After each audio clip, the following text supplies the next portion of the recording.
album, there was a question that you asked me about what was going on with the relationship between African American males and the police department. Mm-hmm. And as you can see now, again, we're met with another situation where, we're at a riot stage. And all I can say is this, is that I send God praises. I send prayer and energy to Baltimore and every other Baltimore that's in America having to deal with this. Mm-hmm. If anyone is listening,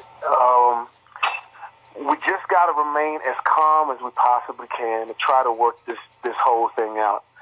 And it's tough because emotions, like I said, emotions are running high. Yeah. I don't fear about me promoting things and worrying about what the backlash is going to be about speaking out. Mm-hmm. We have to speak out, and we have to. I was happy about seeing the clergy and other preachers coming together. We got to do more to try to calm the situation. And at the same time, we always have to remember, had it not been an infraction, had it not been another person murdered, these things wouldn't be happening. But now that we are here and it is what it is, we have to try to remain as calm as we can and try to figure it out, because the longer conversation is, no matter what, how are we going to rectify the relationship between African Americans and police right now? Yeah. Because it used to be back in the day when I would call the police department and feel comfortable. Yeah. Now people are worried. Mm-hmm. And I want every police officer to know this as well. We are not indicting every person who is a police officer who is protecting and serving and doing everything they can in such a tumultuous time to live. They're doing everything that they can to protect and serve. But at the same time, these incidents that are happening over and over again, we got to figure out a way. And I use this as an example. Mm-hmm. As a football team, when a football team has, let's say it's a football team, and the free safety is called for holding or called for pass interference, they don't just penalize the free safety, they penalize the whole team. Yeah. So that's what happens when that police officer or those police officers do that. It penalizes the whole team. And if that person or that free safety keeps making those same mistakes, you have to take that person off so the team can still flourish and do what has been put there to do. And that's what it is protect and serve. Yeah. And at this moment, though, all we can ask is please just try to be as calm as we can and understand that tomorrow is still going to be answers, questions that need to be answered, like how can we strengthen this relationship between police? Okay, so everyone that's just tuning in, I have Jamie Foxx live right now on air. Now let me ask you this. What do you say to the people that are maybe tired of turning the other cheeks? We had Trayvon Martin. We had the gentleman that got shot 8 times in the back. And, now we have... I can't hear you. Can you hear me now? Hello? Yeah. So no, I'm saying, what do you say to those people that are tired of turning the other cheek, that are tired of people telling us to stay calm, and what can you say to Baltimore about that? I'll say this to not just Baltimore, but to all of our government officials that can actually do something to change this. They gotta speak out. You have to speak out. You cannot sit in that office. Senator, governor, anybody have to speak out, and you have to get us in the room. We got to work it out because these people can't keep being killed. And my question is this: why can't you just apprehend whoever it is? Yeah. We're not saying that we want to be free of anything, policing. If a person makes a mistake, if a black person makes a mistake, let me make it simple. If a black person makes a mistake, take him to jail. Yeah. I'll say this again, that when in Colorado, a guy walks in and starts shooting and killing everyone in the theater, and he didn't get shot once. Yeah. They apprehended him. Yeah. So if you take a person into custody and he ends up dead, or it's the Ferguson, or it's too much.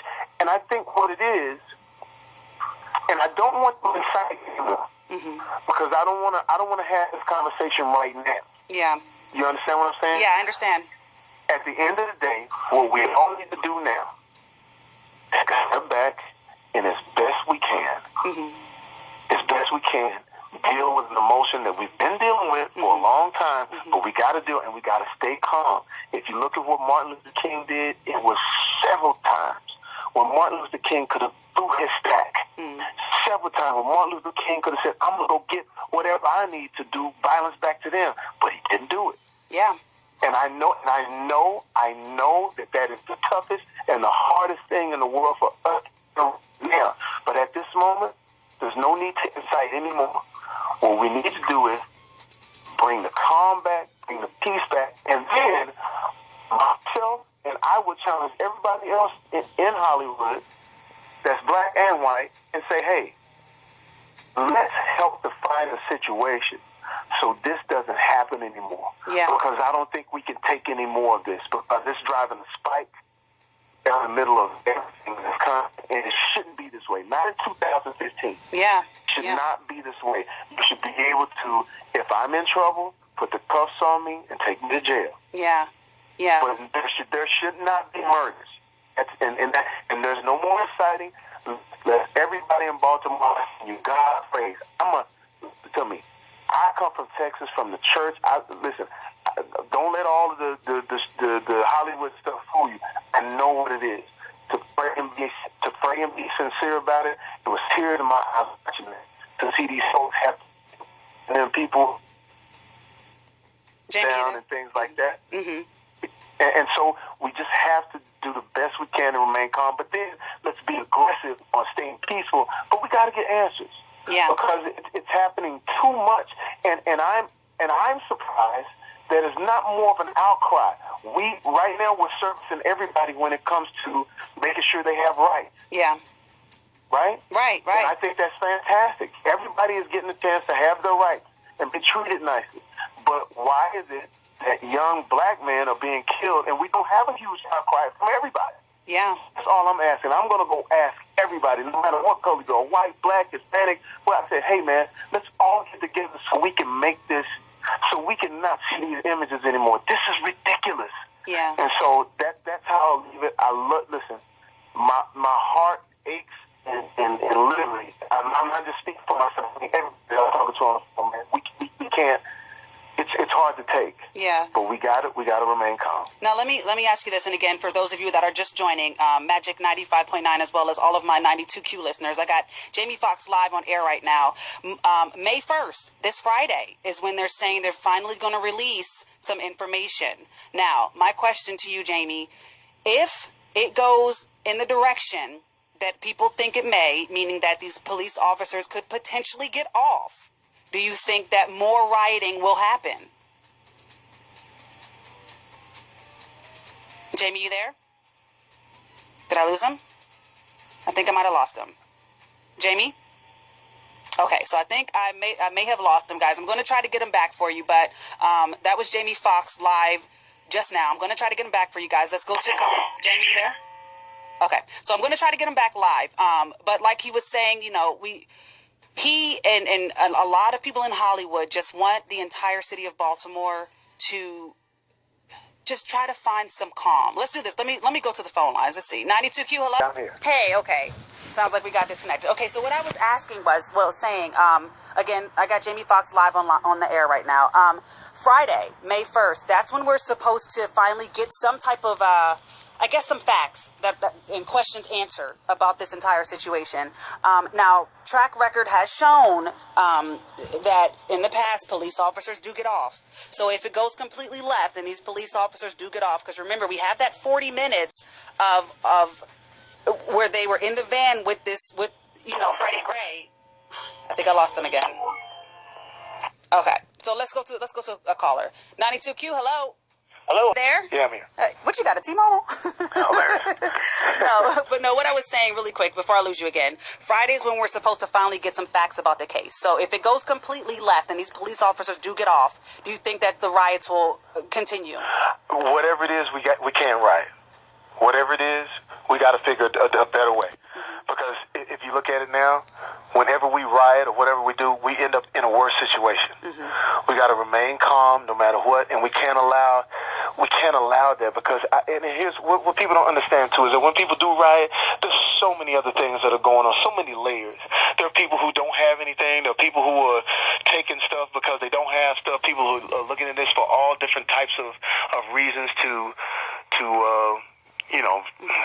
make it whatever it is, and that those aren't the people that's going to help us. And I'm sorry, but I don't want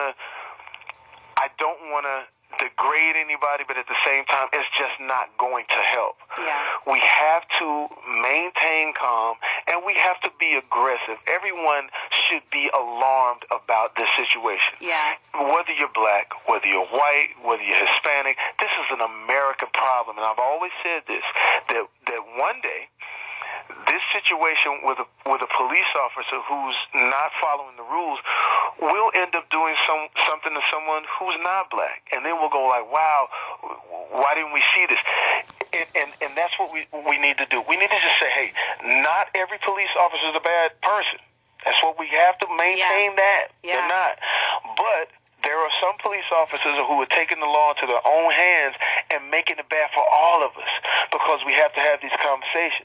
You don't want to see these people with their shops burned down. You don't want to see one of the preachers said, there's the riot, but the root of it is that we have a problem when it comes to understanding a police officer and a young black male or an old black male or anyone black, because it's happening too much. So we have to get down to the business of figuring that out. And no matter what that takes, because we'll be better by it and for it, but we can't keep doing this the same way. Remain calm no matter what the decision is, but we have to put pressure on our leaders. And we have to put pressure on them and say, hey man, this is a problem. Look at what's going on your TV. How can you sleep? How can you sit there and sleep and say, hey man, it's all good?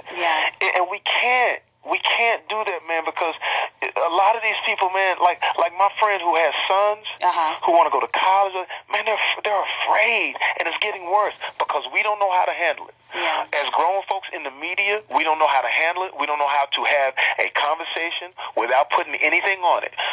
We shouldn't get past Republican, get past Democrat, get past any of that, and let's talk about humanity. Because we're all humans, and when people look at us, we are the land of the free, where we are considered the ones who people want to be like. That's why people come to this country. And to have this happening at 2015, man, it makes your heartache, man. How do I explain it to my kids? How do I explain it to my daughter? How do I explain it to my little daughter? They're like, what's going on?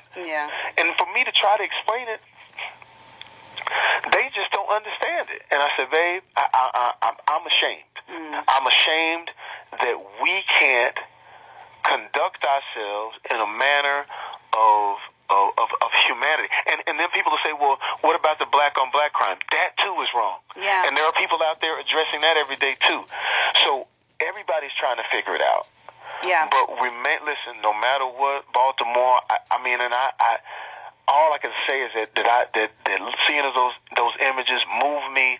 I send all the love I can send, whatever anybody else could do is send that love, that energy, and I understand. I know you're hurting because I'm hurting. I'm sitting here talking to my sister right now. We shaking our heads. I'm sitting here with my sister. We shaking our heads. What don't we get about it? And I don't want to incite anything or anything like that. Just everybody stay calm, because those people in those areas where you're tearing up things, they didn't do it, man. They didn't do it. They didn't do it to you. And this ain't the move. That don't make us look any better. But at the same time, by saying that, they have to understand too, they can't keep doing this to us. Okay. So really quick, go ahead. I'm sorry. Go ahead. No, you can't keep doing this to us, because what you're doing is you're asking us to control our emotions where it's beyond sometimes. And it's tough. Even me, you feel me on the phone, but at the same time, I know the right thing to do. Let's go back to Martin Luther King. No matter how many dogs, no matter how many water hoses, that man stood. And when he stood, that's when everything got better. So we gotta stand. Let's wait for the decision. Hopefully it comes back right, where these guys have to at least be, called upon to explain their actions. And hopefully to that family that's been impacted by this, by a kid, God bless you, God love you, and that's it.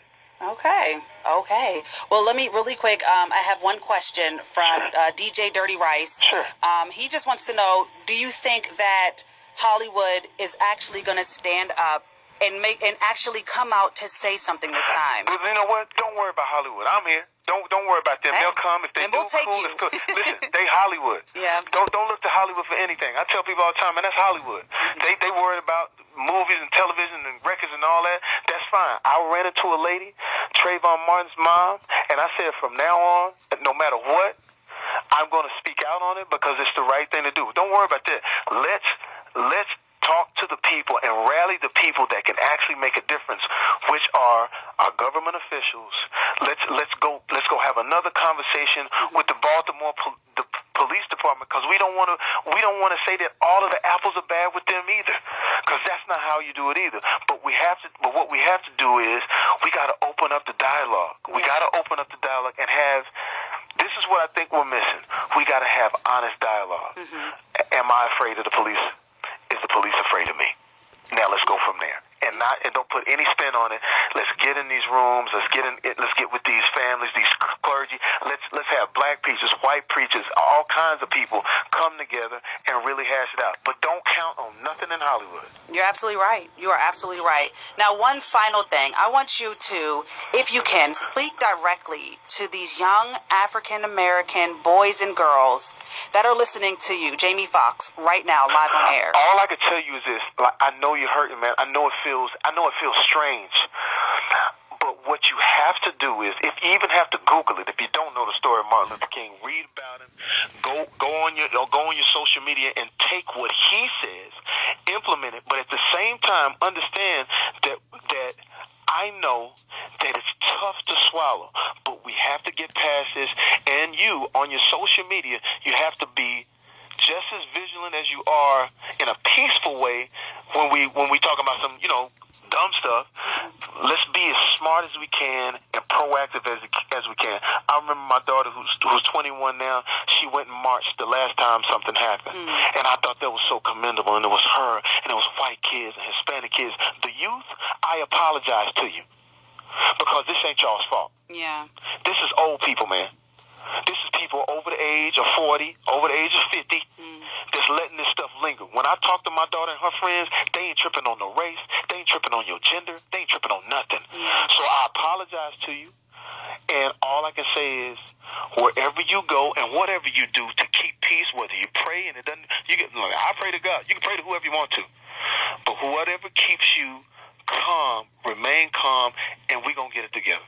Okay. All right. Jamie Foxx, thank you so much for calling in and speaking directly to Baltimore. Thank you. You're awesome. Thank you. Okay, honey. Bye-bye. All right, bye-bye. Okay, wow. So you guys heard it directly from Jamie Foxx. Keep the phone lines going, 410-481-9292. I am loving the fact that we are broadcasting simultaneously right now. I've got Magic 95.9 as well as all of my 92Q listeners, all right? So you guys stay cute. That